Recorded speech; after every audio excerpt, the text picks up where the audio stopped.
Sigma. Gotta get those levels right. I'm a Sigma. I go out. I don't even. Here we go. Man Swoo. Oh, fuck, blew it. Ready? Man Swoo. I mean, Man This time. Third time lucky. Go. Man Swoo. Boy,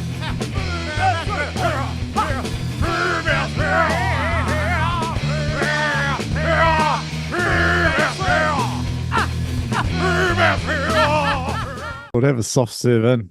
You've been ghosting all the boys on the group chats. So the deal there, mate. You get a girlfriend. You get a girlfriend, and you think you're better than us. I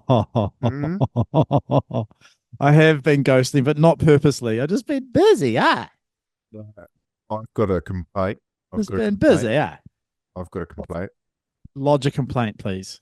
This is a open space. Yeah. What's really good, and we'll love looking at on our professional podcast, is your clothes horse. Everybody likes looking at. Oh, true. Clothes drying. I forgot He really about enjoys that. that. Just adds to the Oh, God. professional, vibe we were actually, trying with Hey. this podcast, I'm a working class man. Oh, Well, yeah. What happened to your nice little lamp in the background? I was going to get the lamp, and then my arm's sore, so poor me. I was like, I can't be bothered carrying the lamp over, and then probably putting it up will hurt my arm. I was just like, fuck. She'll be all right. This is a West Coast fucking lights are out podcast, apocalypse podcast. Watch. Yeah. Oh, hang on. I was going to turn this stuff. heater off. Give me a sec. Oh, I'll just talk on the dead air while you turn the bloody heater off. You bloody entitled Mary, aren't you?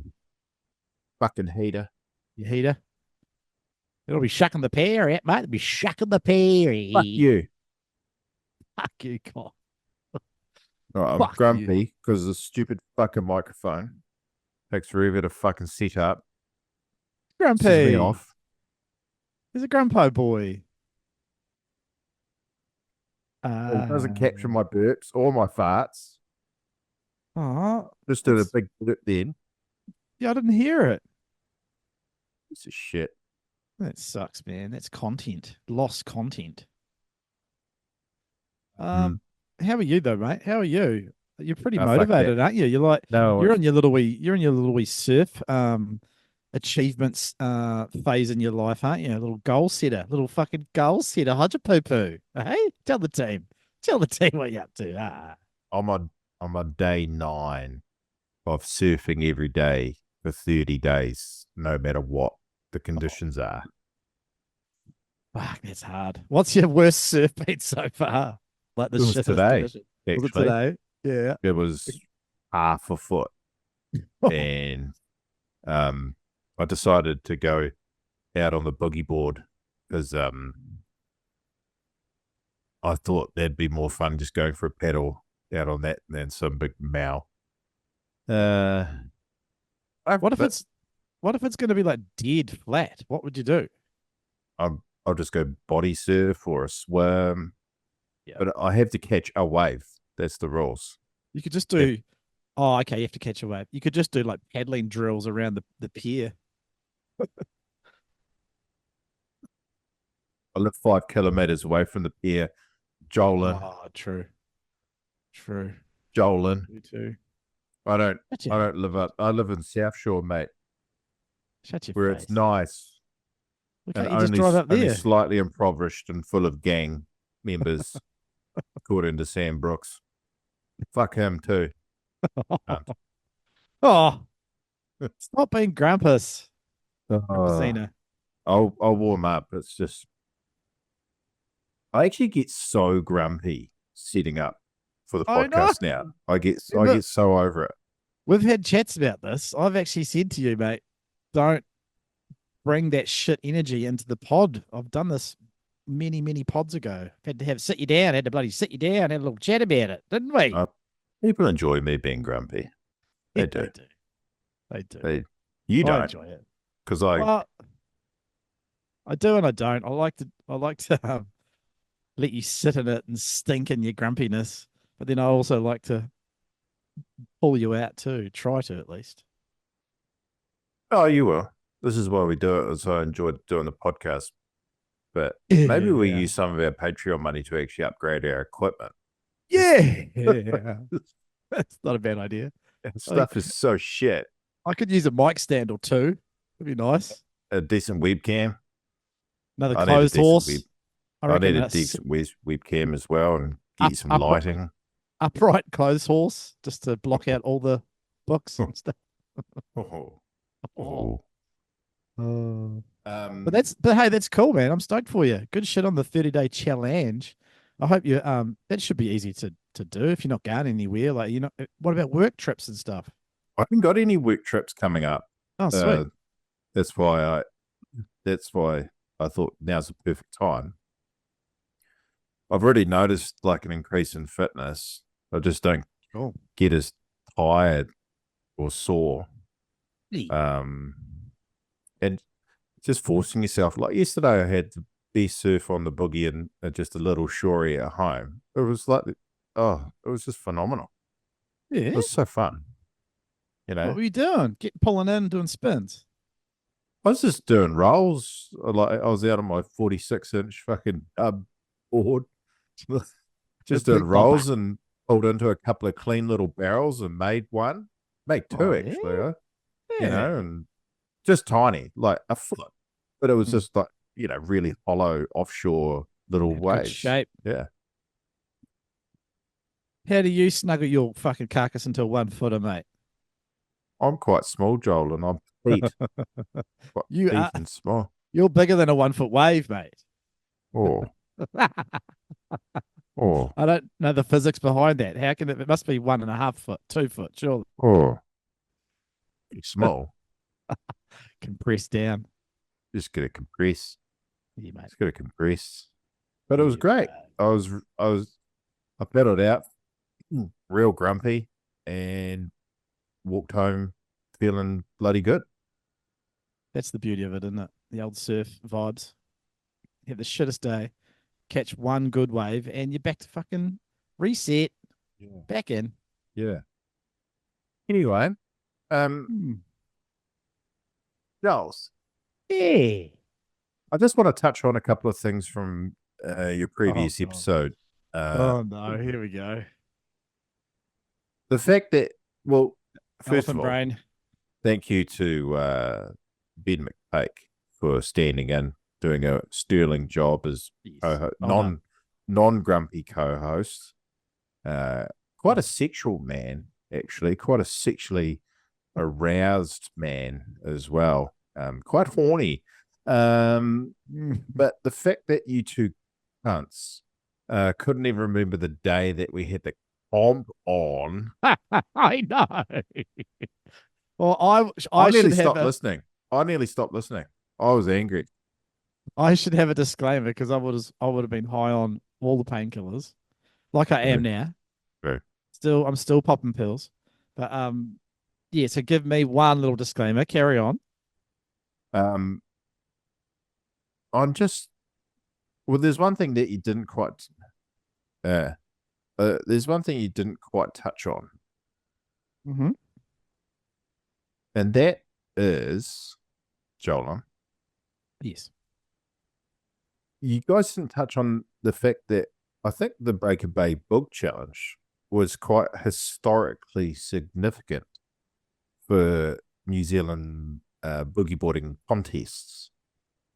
Yes, indeed. Could you tell me a time when a New Zealand boogie contest was held in such, I wouldn't say pumping conditions, but sort of hectic, heavy, crazy sort of conditions?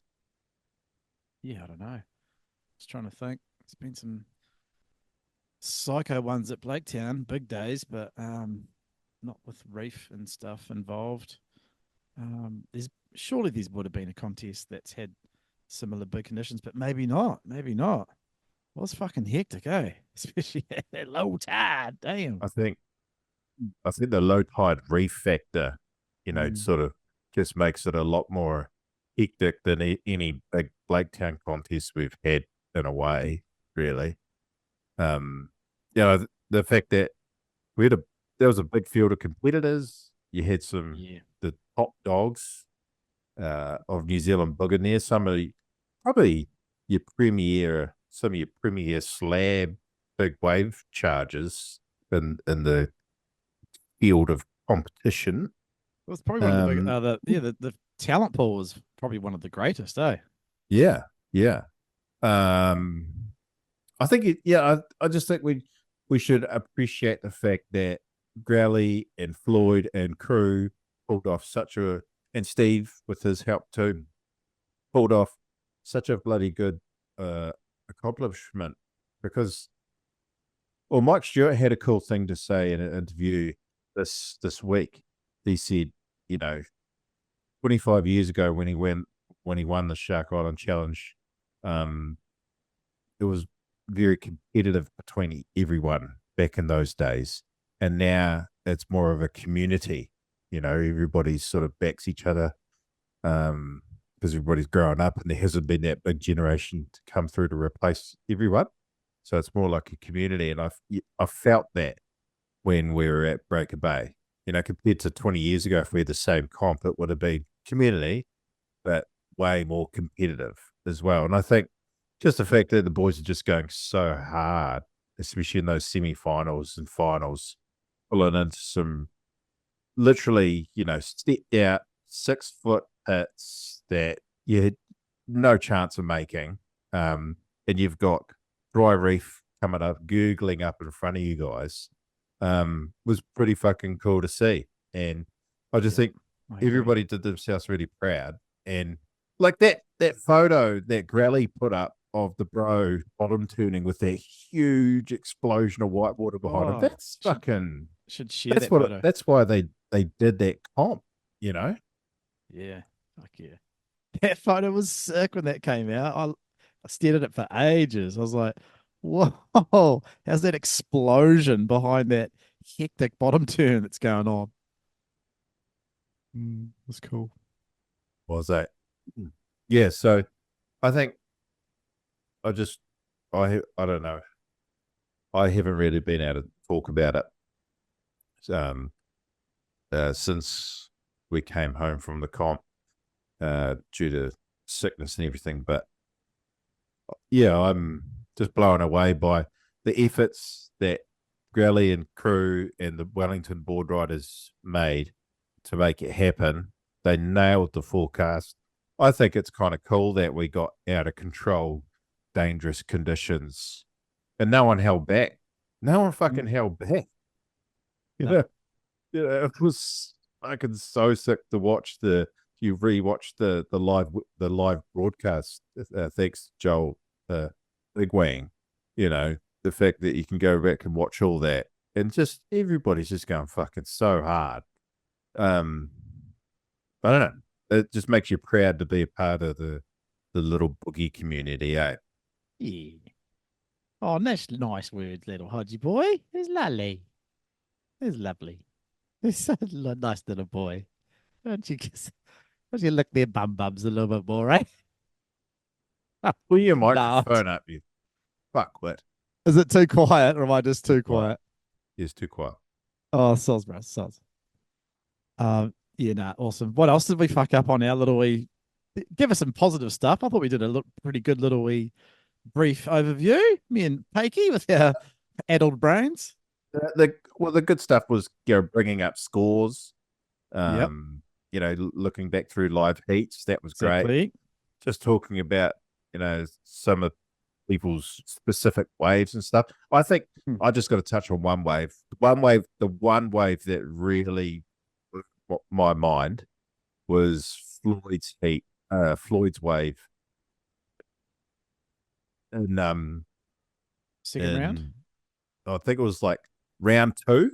Yeah, round 2, second round. I think it was heat 4, round 2. If anybody wants to go back and watch, yeah, I was in that heat. Legit. So Floyd sees this huge 6-foot set double up over the rock, like it hits the rock and starts doubling up.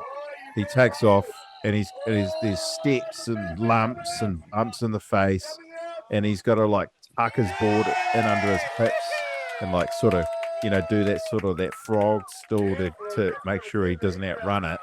And when the barrel throws over him, it's a legit 6 foot that throws over him. Everybody's going fucking ape shit on the beach. And Oh man, I think he deserved that moment. After all the work he'd done, and it was the perfect amphitheater, that place to have that, and we had like over 100, probably 100 more, 150 maybe people on the beach at points checking it all out. It was fucking sick. So no, your ramp up was great, but you didn't touch on Floyd's wave. Well, I thought that was the wave of the comp, but there were other waves too, like Ahi's huge role in the final, Wowsy's barrels that he got in the semis and the final. I think in Ahi's sort of just domination throughout the day, it was just his amazing ability to read the place, and it was really cool to see. Hells yeah. And then fuck, what about just recently been on the old TV? How good was the Shark Island challenge, man? Amy? It was so good, bruh. So good. Joel, what talk about it, Joel? What are you thinking there, mate? Well, let's just start off with the conditions. It looked like I would have loved to have surfed that in those conditions, eh? How good did it look? Just so fun. Just 3 foot with the odd sort of 4 foot scary one every now and then, but basically 2 to 3 foot wedgie. Like you see the side wedges from what's that? Not Sorry, 2 to 3. Come on, not 2 to 3 foot. It's bigger than that. You see some of the waves are 2 foot, then it jacks up to 3. When it hits surge. 2 to 4 foot, I'll say, and just a fun angle. Not crazy, gnarly, scary, but there were some if you guys got some beatings. But conditions I thought were awesome. The commentary crew, stellar performance, I thought. Brendo and Luco done really well, and the player brothers as well. A few randoms jumping in the mix, eh, Hodgie? A few bogans in the mix. Few bogans coming on, saying some weird shit, like suck my ass on live air. Few shock factor bogans trying to get cheap laughs. Yeah, that was cool though. You got to build up to it. You got to build up to that stuff.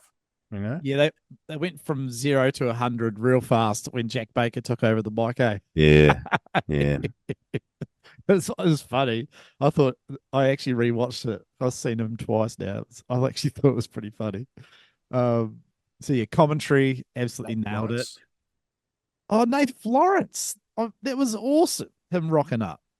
And he was commenting and how he fucking predicted the Louis wave at the end of the day. That was pretty buzzy. Yeah. Fully called it.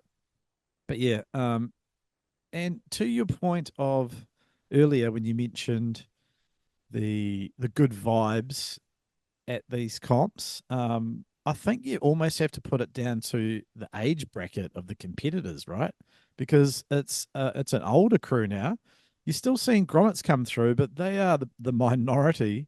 You've got a massive mix of generations, especially, and we'll talk about the GOAT Mike Stewart in some depth, I'm sure. But yeah, you just think about it as compared when you made your comparison about 20 years ago. Everyone was younger, hungry. Now everyone's older at these comps and just a bit more mature and settled, and they're just cruising. They're just happy to experience the whole vibes. Yeah. I think, there's a couple of points I want to disagree with you on there, Jolan. Mm-hmm. The first one, I think it was more like 4 to 6 foot in the morning. Like Louis got a sick one that went from like 2 foot side wave, side wedge to like 6 foot. So there was a couple of really bigger ones. But then it definitely did get down to that 3 to 4 foot range throughout the day. And then the final at the top of the tide, it was more like, what, 3 to 4 foot? And Stewie got some pretty sick ones, but nothing crazy. Just super fun island, right? Yeah. Yeah. The community thing's fucking sick. I think, do you know what was awesome? It was so fresh, dude? Like, they nailed the broadcast. The broadcast was a little bit wanky, like a lot of lag. Yeah. It was professionally done. And Brendo, it was an absolute stroke of genius having Brendo in the commentary booth, because he's got the personality and the energy to to carry it, right? Carry it, and also the intelligence to carry it so well. Yeah. No, he was very well structured, I thought. Nuto, I thought he'd done well, with the transitions as well, weaving from heat to sponsors. He was always pulling out the sponsors details. Very profesh. Well done, little Newts. Well done to you. And humor, like not that WSL vanilla Joel Tupel make you want to stab your fucking eyes out. Just plastic, The WSL stuff's just so plastic. Whereas this kind of stuff is, as you say, it's so refreshing. It's just, you have little laughs as well. Like, you'll be sitting there and actually having a proper laugh at what they're saying, and like having a little giggle. When you'd never get that on a WSL. It's all fake. It's all fake. It's pretentious. GC Mendes, mate. When GC Mendes comes on a WSL broadcast, I literally want to climb the top of my roof to throw myself off. Every time that fucking Brazo talks, I just want to throw myself off the fucking top, Sounds like a fucking robot. Shut the fuck up. Fuck off. Oh, mate, he's so trash. I'm sorry, man, but he's not the greatest. Did you ever see that guy try to scrap Mikey Wright at North Point? Jesse did, back in the day, did he? Yeah. That's right. So Mikey Wright dropped in on him or snaked him or something. And Mikey Wright, Zero. Mikey Wright. Like, the guy was hitting Mikey Wright with his board like a fucking scumbag. And he's like slapping him with it. And you see Mikey Wright was like, just fuck off, you gronk. And now he's commentating at the highest level. Yeah, there's a couple of I got a text from Bummo a couple of days ago, and he said how much he appreciated me going on about how pros are fake fuckwits. And he goes, I've got some stories, He would have. Not just from booging, but like mountain biking and snowboarding as well, and how it put him off those scenes as well. Shit. I don't know how we got there, but anyway, we were talking about the commentary and how good it was, how refreshing. It was awesome. Can we mention one other thing? How angry did it make you hearing Brendo give me shout outs about 4 to 5 times throughout the day? No, I actually didn't get angry. I actually was just laughing because it was like Hodgo was getting mentioned every 5 minutes for a while there. It's classic. I think there was 5, maybe 6 shout outs to you. That's fucking awesome. I was actually enjoying it, mate. I loved it. Every time I heard it, I was cracking up. It was good. You know what? Was what I figured out on the live chat, right? If you put enough shit in there and post enough, you can actually get on the leaderboard. Oh, right. You get a little crown next to your name. So I was like, fuck, I'm gunning for that. Hey, I'm just going to talk so much shit. Yes. And I got to number 3. I got to number 3 before Brooksy came around and fucked it up for me. Yeah. Classic. No, it was good. It was good how they engaged with the comments. That was clever. That's what you want to do. They don't do that enough at the WSL. They don't even do that. That's how stupid they are. They turned it off. They turned it off because it gets so toxic between the Aussies and the Brazzos. Yeah, true. That's Racist. It's so racist. It would. Of course it would. All the Aussies wouldn't hold back, eh? They hate each other, eh? They fucking hate each other. I know. So good. What else about the Shark Island Challenge? What impressed me was the level of riding, eh? It was pretty good, man. Like I Yeah. really enjoyed the variety of moves going down. Big shout out to Jace Finlay for doing some crazy reverses out of the bowls. That was really cool. Yeah. Just some of the guru barrel riding and like big Liam O'Toole hucking a big invert out of Cuddy? the bowl. Did you see his Cuddy? His Cuddy in round one was stylish. Yeah, that's what's so cool because it's invite only. You're not going to get some guys that might be leading on the tour, of the whatever tour they're Obviously, on, and yeah. but they've got shit style. They obviously want to have guys in there that know what they're doing and look good. Yeah. And what else? There was who was the standout throughout the day? It was probably Louis Finnegan throughout the whole day. Probably. Yeah, and Winnie. Probably Winnie too. Yeah. Mm. And Mike just snuck through Yeah, he did. on every heat, basically. Yeah. And he got through to the final. Yeah. Was it the semi-finals? No, he got through the semi-finals on a count back. Yep. That's right. Yeah, he got through because I looked at live heats because I was confused because he got third in his semi-final. I was like, his quarterfinal. I was like, how did he sneak through there? But then I looked at live heats, so they only had 3 quarterfinals, and the top 3. Yeah. No. The top. Oh, it was mixed the top up. But 6. Yeah. And basically, it was like 2 third places got slots. I think it was Stewart and another guy. Yes. Got slots into the semis. Yeah. And that filled up the last 2 spots. Yeah. Yeah. And he stuck through the semi. That was good. Good barrel riding. Do you know what I loved about Mike's style? And I think he's still the best in the world at it. Is he'll come out, in like people, I call them celebration spins, where someone makes a barrel and there's just like a fat shoulder left to just do like a Revo or a Ford, right? It's just like a celebration spin. I think Mike is the only guy in the world that makes like a Revo celebration spin actually look really functional and flowy and nice. So he was getting these barrels and left with that sort of fat shoulder, but would just do that beautiful flowing reverse out of it. Yeah. I think it made a big difference to his scores.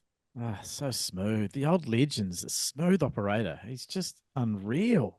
It blew my mind actually watching him, just his micro movements of his board, those miniature adjustments that only a true master has. He was making them like he was in his 30s. Like he still had those like real fast twitch reflexes, eh? Yeah. We'll get to Mike too, because I find it incredibly inspirational. I got, nearly teared up watching him react to winning and how much it meant to him. I will say, after reviewing the scores that Peiki sent us today from Live Heats, Louis might have got a little stiffed. Maybe. It's debatable. Yeah. So what did they score Louis? This is the final we're talking about. What did they score him for that last minute half turn to spin and pulled into the barrel? I'm just having a look now because that should have been a 7 or an 8, right? He got it in the last. He got that wave in the last minute or 30 seconds. It's like something like that. Yeah. Well, I might not be. From what I'm looking at, he got a 6.13 for it. Yeah, wow. That seems a bit low. Seems a bit low. I suppose the judges must be thinking he didn't get very barrel. Maybe, yeah. Yeah. And they must have been really scoring barrels because so Louis got a 8.33 for his first barrel, which was a real chunky. Yeah, I remember that. Fact that he got spat out to the channel on. which is fair enough. Mike's last barrel got a 8.47, which is probably fair enough, but I feel like Louis' last wave was up there too, just because of the technicality of it, Yeah. you know? I was thinking at least mid sevens for a spin into the pit and come out Yeah. clean. And that clean as roll over Yeah. the bowl Yeah. too. It should have Yeah. been higher than that. That's crazy. I think it's a 7 at least, 7.5. Don't you think? Yeah. That's what I mean, at least a 7.5. Yeah. Yeah, that feels a bit stink. I wonder if there's chatter in the community about it yet. I wonder if people are commenting on it on any of the. There will be. Yeah, There there will be. definitely will be. I haven't had a And look. then I think Louis looked a bit pissed off. Like he looked a bit Yeah. like he looked a bit like fucking like yeah. You could see it hurt. You can see it hurt. Yeah. Yeah. You can see he really wanted it. But I want to come back to something, dude. Yeah. I want to come back to something. So I was just thinking about how bummed out Louis would be, like fucking granddad just fully bet him in a comp, eh? Like 62-year-old. Louis like 32. oh yeah. Longs has gone back to Oh. W and he's doing 17,000 push-ups a day. Mate. He's Yeah. fucking creatine. He- Fucking Just about to say that. He's eating all the micronutrients, mate. All of them. he's fucking psilocybin at night and fucking Yeah. he's just gone. He's just gonna try and go full guru, eh? Yeah. Yeah. He already bald. is. He'll Yeah, take go enough bald. steroids to go bald and just fucking Yeah. start talking pigeon. He'll be able to levitate soon. He's that fucking ripped. He can already do one handstand, so he'll just be able to like, soon just float like a full ascended god. Maybe he'll join like a dark sort of like dark side of the force sort of cult. He you know, might. Yeah, he could go to just- the dark. Yeah, just sell it. Like maybe he'll go on a yoga retreat with Kobe Everton or something like that, or Bruce Yeah. Irons. He'll just go Yeah. do like 4 rounds of coke Yes. and wham with Bruce Irons Yeah. In Panama. in Panama. Charging slabs. Doing 8 Never balls. would. Just go on a surf retreat with Bruce, do a lot of coke at hookers and don't surf. No surf. No, it's certainly that. Maybe just Go and check it. maybe just a couple of step offs. Maybe just a couple of step offs at the local reef. Couple of lazy step offs, eh? Oh, fuck. 4,000 photographers. 4,000 photographers.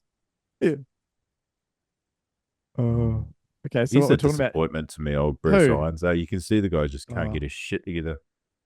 Yeah, well. Yeah. That's his He path. was my favorite Really? surfer. And then Yeah. you can just see the guy's not doing well. Yeah. And needs to get sober. Fucking bad. But no, overall, that was one of the best comps I've ever watched, to be honest. Yeah. In a long Agreed. time. Since Agreed. the old IBC days or the IBA days. IBA days. Yeah, those were the days. Do you remember that night we had at my place in Coach Street watching the Mexico comp? And it was like yeah. pumping 10 10-foot Mexico, Hub versus Hardy. Hardy. Yeah. Oh, That was awesome. I remember Hardy just packing these 10-foot closeouts, eh? Oh. These giant lifts. yeah. Fuck. Yeah. I will never forget. That was probably, I haven't, and there was also, I remember I think it was the same year in the front on comp, and I stayed up till like 6 in the morning watching it with Bones. And Winnie was going for the world title versus, was it PLC or Hub? Was it at Itacoatiara? No, the front on. Oh, yeah. Pumping front on, like the best front on comp of all time. It was like that one. 8 to 10 foot, absolutely insane front on, like Yeah. perfect offshore, perfect swell direction. Oh, Yeah, I remember it. yeah, it was insane. It was insane. Yeah, I agree. But one thing I want to come back to, and Hmm. I got messages from Jace and Bones. It's just saying how inspirational Mike's speech at the end was, and just saying, I think the coolest quote, right, is never give up on the guy that doesn't give up. It was You know, cool. it was such a, to come out with that top of his head in that moment. Super cool. Yeah. Was cool. That was a cool little bit of history right there, eh? It's definitely that Slater thing too, because like Slater can't win a comp at Trestles anymore because he can't keep up with the turning, and he rides spooky fucking boards now too. Like, was it a way too small and shit? Of course he does. But Slater won that pipe comp and pumping all time pipe because he just need to go straight, right? He just need to make the bottom turn, go straight. And with Mike, I was watching him so closely because, like you say, those beautiful micro adjustments in the barrel, or even negotiating into it, dragging his legs. The one thing that is really noticeable from everyone else is that his palm, just like he's done for decades, his palm is flat on the deck so often. Yeah, saw at least a couple of waves, eh? Yeah. Like even in the barrel, you could see his palm was flat, and maybe like his thumb was wrapped around the rail. That was it. Yeah. It's full goatish behavior, eh? He's a freak. Oh, the guy's one with the tube, eh? Oh, mate, he is Poseidon's nephew, for sure. Mike Poseidon? That's no good. That's no that needs good. more work. That needs more work, eh? That's no good. So yeah, that was I was very fucking stoked after Friday. I was really proud of what they did. We got to go. I was texting Spino about it. Yeah. We should just fucking go next year. Like, get some flexi flights and just rock up and then grab a rashy and just fucking paddle out, and say, I'm in the comp. I'm in the fucking comp. Yeah. Imagine me, this big fat fucking Mary turns up. Hi, where do I sign it? Where's my rashy? Where's my rashy? Oh, mate, that'd be awesome. Just paddle out there with a rashy anyway. Like have a pre-packed one from home. That'd be the real, like prank. Just bring your own rashy, paddle out there, and then people be like, "Who's that? Who's that guy?" Start the heat. Don't you know I came 18th in the Break a Boog challenge.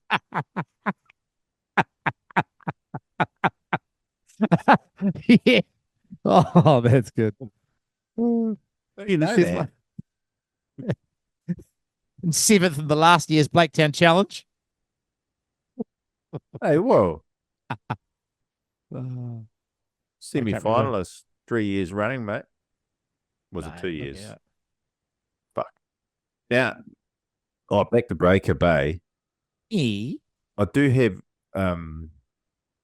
why did they put all the Maoris in one heat in round one? Hey, that's racist. Come on. I did laugh, eh? It was me, Ahi, and the bros from In one heat? this Ahi Bay, and I was laughing at them. It was just like, oh, yeah, look like they put all the bros in one heat. Get rid of them, eh? Get rid of them. Did you say that? Yeah, nice. And now I'm looking at it, because obviously I'm not the most obvious Mary in the world, eh? No, you're Mexican, like, mate. Exactly. Mexican. They were like, oh. They're like, oh. Oh, fuck. Should have a white versus brown round, eh? Should have a colonizers versus tangata whenua round. Those versus whiteys. That'd be so good. Yeah. Which team do I go on? Oh, yeah. I'm not sure. I wouldn't be allowed on either team. You guys have put me in the asylum seekers fucking board hopper team. You need to work on that tan, mate. That light is very white on you. You the bloody Pakia's, my G. Ah, there he is. Winter, eh? It's winter. Why tan's Yeah. not permanent? Tan's not No. permanent. Fluctuates. Now, okay, Jolan, listen Can to we this. pause? I want to go get a drink. I just want to go get another Oh, drink. fuck. My mouth's dry. Pause that thought. Yeah. See, this could be it again. If I can find.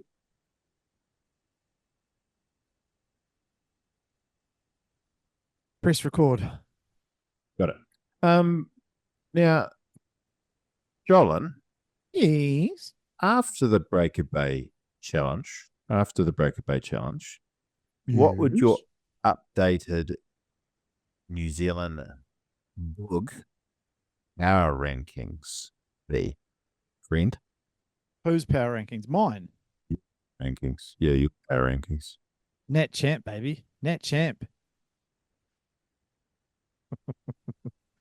No, what do you mean?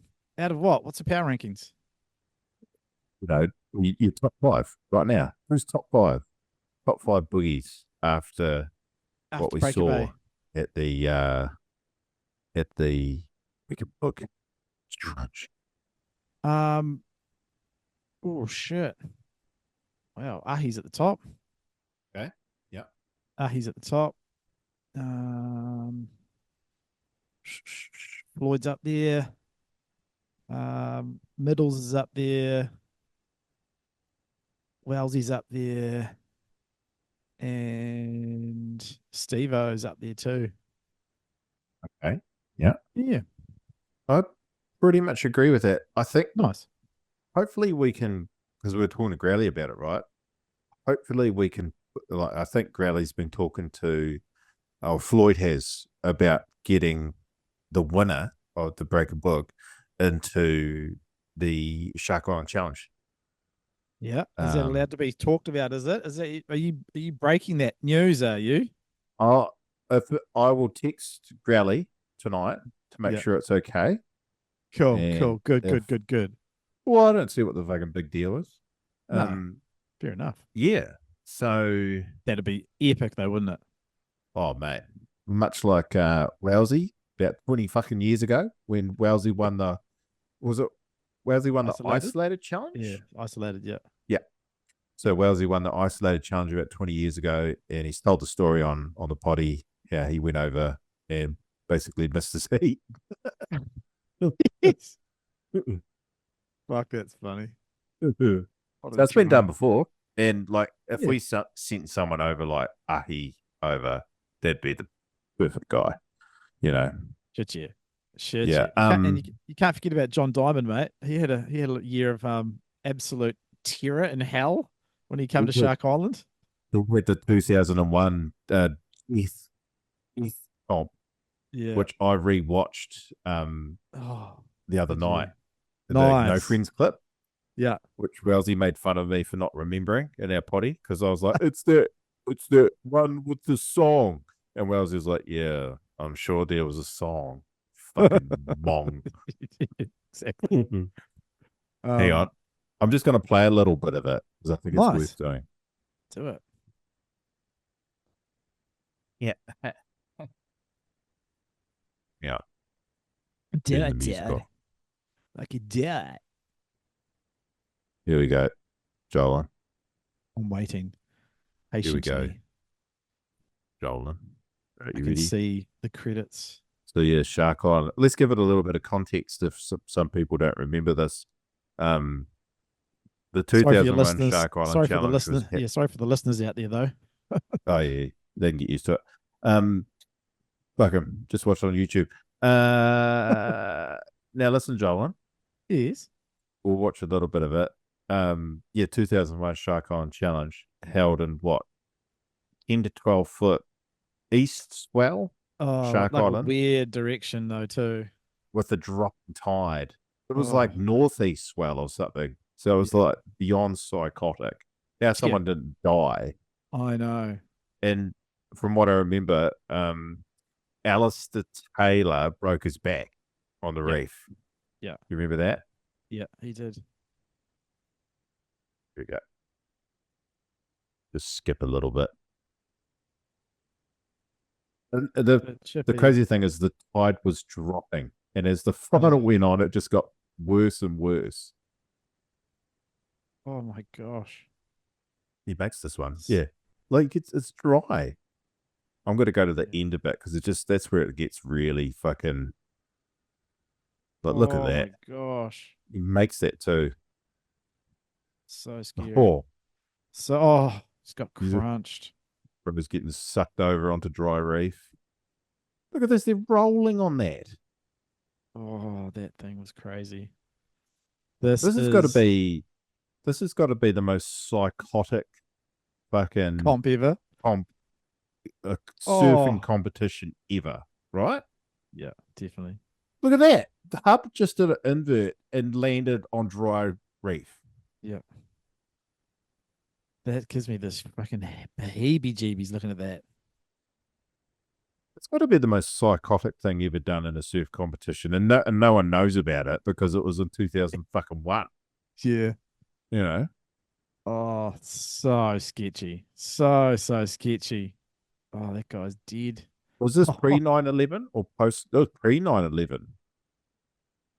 Yeah, maybe. The better days, Jolan. I know. Fuck. But poor Johnny D, eh? I remember seeing footage of Johnny D airdropping this 12 stepped out 10-foot chuck on a wave in one of his heats. And he just got absolutely smoked, eh? It was like, I felt so sorry for him, dude. It looked hectic. I remember seeing that footage recently, and he just gets caught, like, pitched onto dry reef in like a 10-foot dry slab, eh? It would have been the scariest beating for him. Mate, yeah, there's nothing's been replicated like that since, I think. No. Yeah. So, well, my power rankings is obviously, I think Ahi's at the top. Steve, Middles showed his class, absolutely. I think Gav Burdock showed his fucking warlord, old school guru. Yeah. But Gav was on the shred. Our writing. And the other for me, and I text Wellesley about it, was I talking to you about it too, you and Pakey.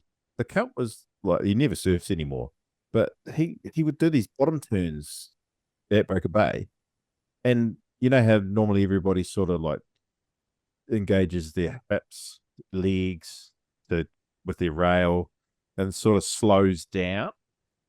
His massive unit would get to the bottom of the bottom turn and speed up. It was really weird. Remember we were watching it? And I said to you, I was like, what the fuck is he doing? How did he do that? Yeah. Yeah. It's a cool technique, eh? Yeah.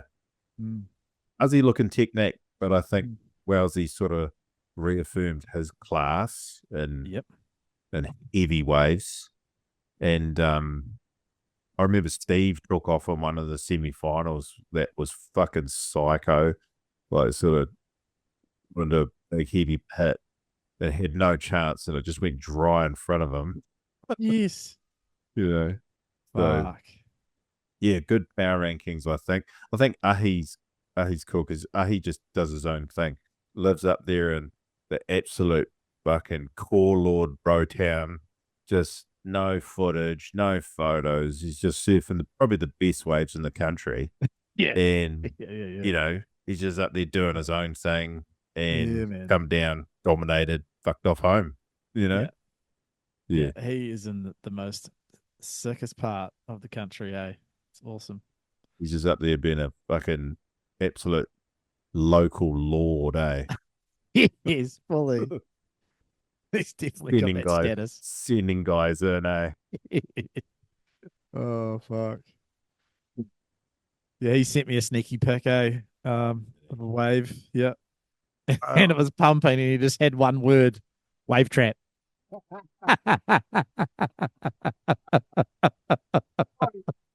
good was it? I know. Arguing with him. Because I never met fucking microphone. Yeah, don't go too Um, close because you're blurring out a bit. Yeah. Yeah. I'd never met Ahi in person, and within a minute he had written me off. Remember that? I think so. Yes. And I was like, I'm gonna like this guy. Yeah. He's a good man. And he started within like I remember the call on the day. Yeah. And I think Rhino started it, and they're like, "Man, this Breaker Bay's awesome. It's kind of like a better version of Blaketown if Blaketown was good." Yeah. That was Rhino. He nailed that. And then he just latched onto it, and like we were trying to show him photos of good wave trap, and you know that real sick one of me that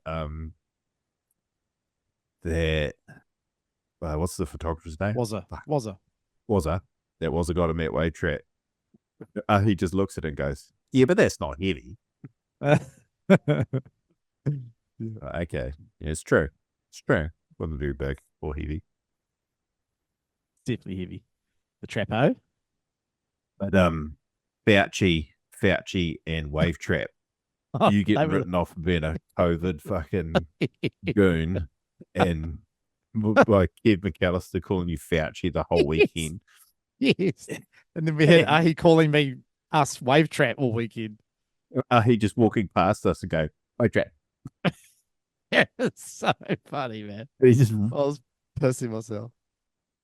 riding off the West Coast waves whenever we get a chance. It was so good, eh? Oh. And the thing with Ahi, you've got no leg to stand on because we know where he's from. Yeah. You know, exactly. like what wave he dominates. Yeah. Yeah. Yeah. Oh, it was good. It was good energy at the comp. Hey, that's at the Breaker Bay comp. It was just good, funny, ride each other off. Good vibes. Hey, good times. Yeah, I can hear you. Oh, Hello? hello? Right, there we Yeah, go. You're there. You're Wasn't picking me up at all. there. Yeah, it was sick. I wish we could have got proper drunk on that Monday night. I was just so fucking tired and chronoed out. Like, Yeah, and then you attacked me personally for ordering Burger King. I don't know if you know, but after a weekend of drama with the THC and fucking money, you know, everybody's heard about my THC overload, where I literally wanted to cry when you were trying to freak me out in the back of the car. I was so tired and grumpy when we were driving back to Airbnb, and you were obnoxiously drunk and getting more and more obnoxiously drunk. And then I was like, because you've got this weird thing with food where you basically only eat once a day, and it might be one crouton, half a tomato, and then take a shit. Fucking. So I was like, and we're driving down the road, and I was legit over it. I was like, don't talk to me. I'm fucking over it. And I said, I'm getting Burger King. And then I realized when we got to the drive-thru, I had to make my order in front of you and Pakey. And you two cunts just start ripping into me about my order. Did you get enough, you fat fuck? You get enough, Burger King, you fat fuck? I was at breaking point, eh? I was at breaking point. And then we continued to write you off later on as well during the podcast that we did with Joel. 7 kilograms. 7, and then Johnny, shout out to Patreons. If you want to see our unhinged night, so we did a podcast that night when we got home from the competition, and everyone's half cut except for me. Well, you were actually drunk, and I nearly fought you over farting in the lounge too much. The reason it's on Patreon, and it's pretty unhinged breakdown of the comp. The reason why we didn't release it publicly Well, there was some statements made in that probably shouldn't be that public. And also, Jolan fucked up the microphones again. That's right. Ah, After testing it all and getting it all set up, and then when we actually turned it on, you changed the microphone source to the laptop fucking microphone. So it's Yep. tinny as fuck. But it's actually not too bad. It's actually listenable. no, it is Yeah. listenable, I reckon. Yeah. Yeah. Good podcast featuring Joel Liswang. And then when we turned off the podcast, I threatened to punch you in the face if you wouldn't stop farting, because I'd had enough of just you. I just had enough of you. Oh, mate. You know what? It goes both ways because, you know, one thing you need to self-reflect on is you are very annoying to travel with. Very, very annoyed. Like probably the most annoyed person. And I reckon Brooksy can chime in on this and probably corroborate what I'm saying right here. What do I do? What do I do? You're I'm just highly mellow. annoying. You are Uh-huh. like talking the whole time. There's never like this quiet moment. We'll be sitting on the couch and we're all just sort of chilling, and you'll just be like talking to yourself and then like talking to someone who wants to listen, like baiting people with like little comments. You'll be scrolling on your phone on your Instagram, and you'll be like, "Oh, Jolan, you wouldn't know about this, would you? Look at this, Jolan, Jolan, fucking annoying, mate. Just shut up for 10 seconds, please." So just so you know, it goes both ways. We're both sick of each other by the end of that trip, eh? Mm. Oh, do you know, why does it make me so happy to annoy you?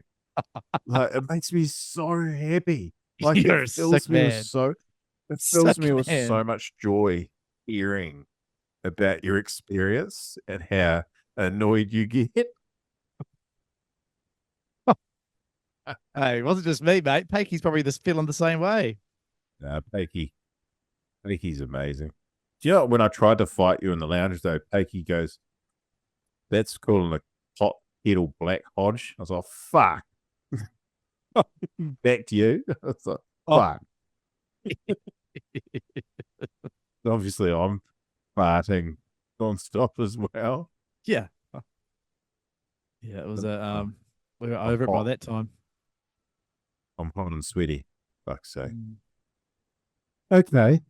Now, What else is on the old agendas? I do want to mention the Joel and Tim show, their latest podcast, the 3-hour marathon. It was a lovely surprise to get that much fucking content from the boys. Aye. Yeah, I just really enjoyed that pod. So if you want to tune in, what was it called again? It was like episode 211 or something. Anyway, just the latest episode on the Joel and Tim show. Fuck, they had some good moments. But I was thinking about it. I was thinking I should have written these down because I know I was going to forget them. You just got to listen to it. There's some gold in there, some good little grey mouth gold too. That some little inside jokes that are just quite. Yeah, not everyone will get them, but yeah, it's just hilarious. Good fucking Bromley. Bromley's stepping it up, isn't he? What do you think of the pod? Yeah, he's in a good space, old bummo, at the moment. He's just full swing with his build. I thought we should shout out Morgs too, eh? Giles, do you want to shout out Morgs for us? Yeah, what's his handle on Instagram? Morgy Bartrum, I think, isn't it? I'll have a look while you talk.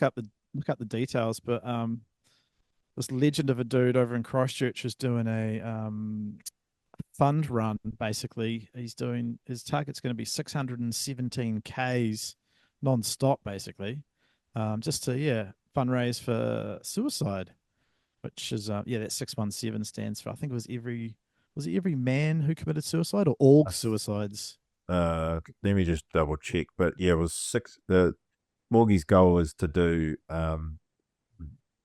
617-kilometer run non-stop through around Hagley Park to raise money for suicide prevention in New Zealand. And it's awesome. Every kilometer for those one person that commits suicide per year. Yeah, it's happening in September. I And think it's it's like the first weekend or something. epic cause to get behind. Morgs is training like an absolute fucking demon Yeah. to do the challenge. We have possibly the most unhinged group chat in world history with Morgs. Yep. But he gives us updates about his training, and yeah, he goes through it, man, big time. But Sounds like he yeah, almost he's got cooked to give a himself little just page. recently. Yeah, yeah. So it's Kiwis, not just for men. There's last year, 617 Kiwis took their life, and Morg's his plan is to run 617 kilometers in 1 week, 1 kilometer for each individual. So yeah, get check that out. Get Go check chickadee. Go chickadee. Get chickadee. All right, I'm fading, mate. I reckon we should wrap her up, hey? Or let's check in on your injuries, mate. Please give me a wee update. Well, I'm in constant pain, nerve Yep. pain down my left sciatic nerve all the way down my leg. Yeah. And I've got extreme pain in my right hand area. I feel like I might have broken a bone in my wrist, or if it's just real weird acute nerve pain in that area. Can't even lift anything. If I do weird movements, it'll just go zing with like pain. Yeah. So that's fun. Yeah, my back's obviously stiff and weird. I tried to do some yoga, like literally one pose, and my back like started like twitching and seizuring. I was like, oh, okay, no yoga just yet. Oh. Are you booked in for those scans like I Yep. asked you to get? Yes, I am actually. Thank That's all God. underway. That's all Good, underway. good. I'm getting X-rays in Greymouth and then MRI in Christchurch. Beautiful. Yeah, That's good, mate. Yeah. And I know that, yeah, it's hard. I know it's hard for you at the moment, bro. And Yeah, it's not fun. and that it's been hard on you physically and mentally. But Yeah. I back you just taking a break, take a big break, put your body and your mind first. Just enjoy looking at church and filming her. Yeah. And we'll get you right. But we've got to, when you return, we've just got to shift that mindset, like what you and I have been talking about privately. You're not 20 anymore. You don't need to surf like you're 20 anymore. You don't need to paddle out at low tide 2 to 3 foot close out Edgewater anymore. No, never again. You know, That's stupid. yeah. So just got to shift that mindset, and you'll be all good. But I know how hard it's been for you. Yeah. Yeah. Cheers, bro. That's good. Yeah. That's lovely. So just That's lovely. take it fucking easy. Yeah. And I'll come over pretty soon, and you can film me shred. Yes. Yeah. Get a fucking whole bloody clip sorted for you, mate. Now, I've got one last show note for you, if you want to go into it. Yeah, let's do it. Okay. Because it's a bit of bread and circus, but it's specific. I haven't quite articulated the thoughts quite right, but let me work it out. So Freestyle we it, were bro. talking with Freestyle it. Joel and Timo and Morgs because, Kaikara France had his title fight a couple of weeks ago and got a pretty good hiding. He did. Very well outclassed.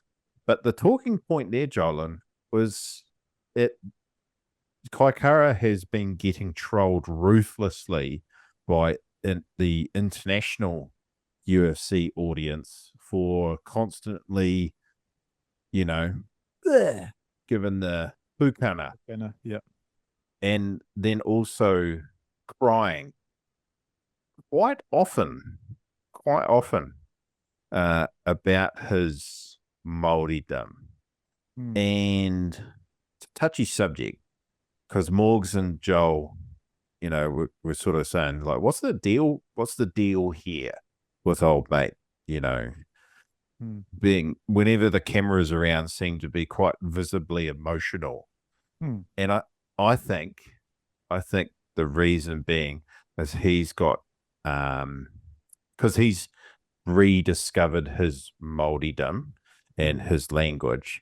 And I think that Kai has got unresolved shame and trauma that he's letting control him too much. And I can say that because I feel like I went through the same journey 10 years ago, but I'm not on the world stage as well, you know? Yeah, exactly. And I thought, yeah, I thought it was letting that shame and trauma overtake his rationality in a way. And you could see it, like, just sort of, you don't need to. Yeah, I think like sort of going into a room with all the UFC commentators and then crying about, having to change his name because people didn't understand his name. It's like, are you thinking about the right things at the right time in terms of preparing for this fight and that? Or is it a trauma counseling session with fucking Daniel Cormier and Laura Sanko? Or, Yeah, it just seems as though the emotions, kind of got away from him, didn't they? yeah. And I think what it is when you untap a sort of, I don't know, unknown shame or trauma from not being able to speak the language or feel like you belong. You're too white to be white, too brown to, no, what is it? Too brown to be white, too white to be brown. It can make you, I've been through that, and I just, I processed that a long time ago, and I just love it when my mates call me a Mexican because it's just fun. Because I do. I look more like a fucking Mexican than anything else. And I think I wouldn't say the word overdo. He doesn't like overdo it, but I do feel like the balance is a bit skewed off where, Focus on the fight. Focus on the fight. Focus on winning the fight. You can represent your people and yourself and your family really proudly. Well, and he did really well just to get to the title fight. You can't take that away from him. But I just felt like I just felt like he's going to get a hiding because he's way too distracted and overbalanced, like with this other stuff. I've got to represent being a Māori first and then win the fight second. And it's just like, nah, you got to turn it around because, yeah, that's stuff you need fucking therapy for, or just, yeah. You don't have to have it all out on display. Yeah, for everyone to see. No, fair cool. Because I went through the same shit like 10 years ago when I just said to myself, because I've always thought, oh, I'm not brown enough to be a Māori, but I'm not white enough to call myself a Pakeha, right? And then 10 years ago, I went, fuck it. I'm Māori and I'm Scottish, and I'm just going to call myself that. I'm not going to call myself part Māori. I'm not going to call myself part Scottish. I'm just going to call myself Māori, Scottish, and proudly Kiwi. You know what I mean? But it took me a fair bit of chat with like a counselor, because I got called, we talked about it a million times, John. Got called fucking half caste and all that horrible shit when I was a kid at school, which, is like probably just as bad as the word the N word, isn't it? Really, in New Zealand. It sounds horrible. It's a horrible bloody term.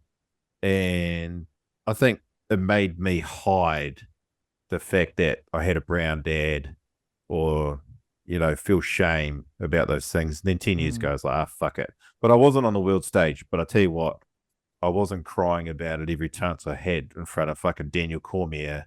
It's, you know what I mean? Yeah. I think the bro's got to go do some counseling or something because, you gotta rein it in. You gotta be proud in yourself. You know what I mean? Yeah, I do know what you mean. Yeah. Yep. Does that Good make call. sense? It does. Yep. Yeah. It does.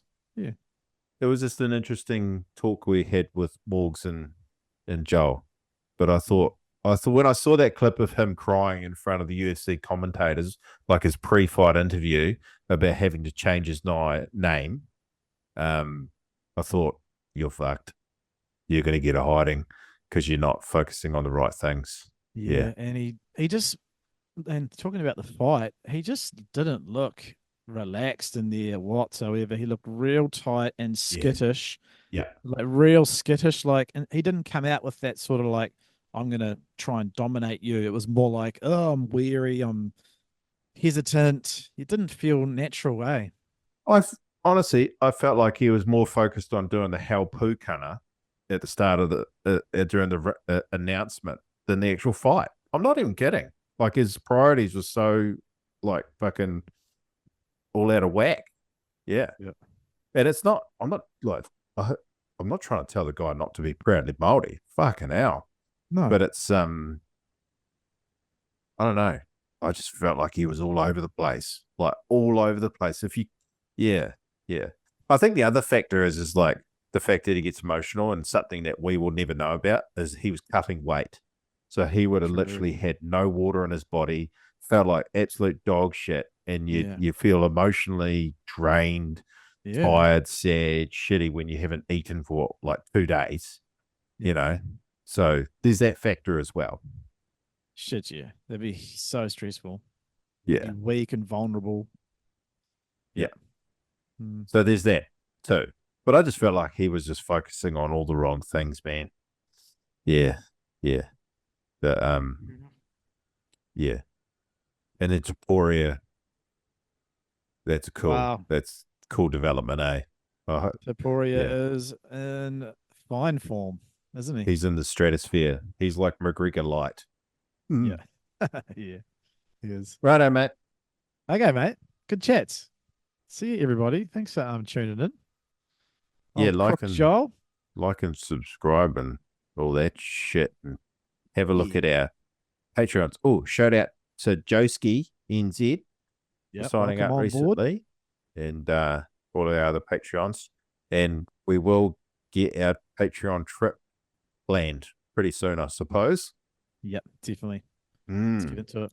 We actually got a bit of cash in the coffers to be able to afford to do it. So yeah. Right, team.